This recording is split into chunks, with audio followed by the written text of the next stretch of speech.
Selamünaleyküm. Bugün 14 Temmuz 2026 Somali'nin başkenti Mogadishu'da bulunan Kulmiye Yetimhanesi'ndeyiz şu anda.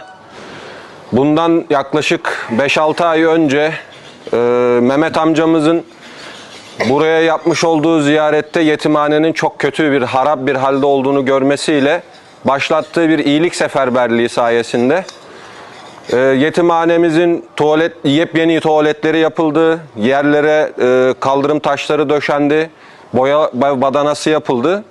Yani adeta yeni bir yetimhane haline geldi. Bugün de inşallah açılışını yapmak üzere şu anda yine İngiltere Türk Diyanet Vakfı'nın gönüllülerinin desteğiyle 10 tane şükür kurbanı kesmiş olduk. Bu kurbanlar burada bu yavrularımıza öğlen yemeği olarak açılışın ardından ikram edilecek. Rabbim tüm hayırseverlerin, başta Mehmet Şahin amcamız olmak üzere tüm hayırseverlerin hayrını kabul ve makbul eylesin. Amin. Şeytanirracim. Bismillahirrahmanirrahim. Kıymetli kardeşlerim, Somali'nin başkenti Mogadishu'dayız. Kulmiye Yetimhanesi'ndeyiz. Türk Diyanet İşleri Başkanlığımız ve Türkiye Diyanet Vakfımız organizasyonuyla İngiltere Diyanet Vakfımızın destekleri ve İngiltere'deki gönüllü kardeşlerimizin, hayırsever kardeşlerimizin bağışlarıyla Kulmiye Yetimhanesi'nde yetimlerimizin ihtiyaçlarını karşılayacak şekilde önemli çalışmalar icra ettik elhamdülillah.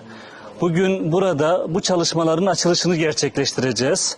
Öncelikle kız ve erkek yetimlerimizin kullanabilmeleri için burada 10 ayrı tuvalet kabini, abdestlikler inşa ettik.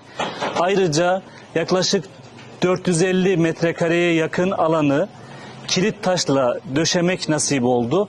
Ve ayrıca yine yetimhane içerisinde ihtiyaç duyulan bölgelerde duvarların boyasını gerçekleştirmiş ve onarımını tamamlamış olduk. Bütün kardeşlerimizden, bu hayra ortak olan bütün kardeşlerimizden Rabbim razı olsun. Hepsine ayrı ayrı teşekkür ediyoruz. Rabbim inşallah bu yapılan çalışmaları yetimlerimiz için kullanışlı eylesin. Hayırsever kardeşlerimiz için de inşallah ahiret azığı eylesin.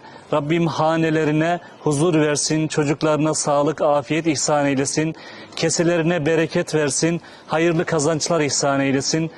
Somali'den, Mogadishu'dan her birinize ayrı ayrı teşekkür ediyoruz. Allah'a emanet olunuz.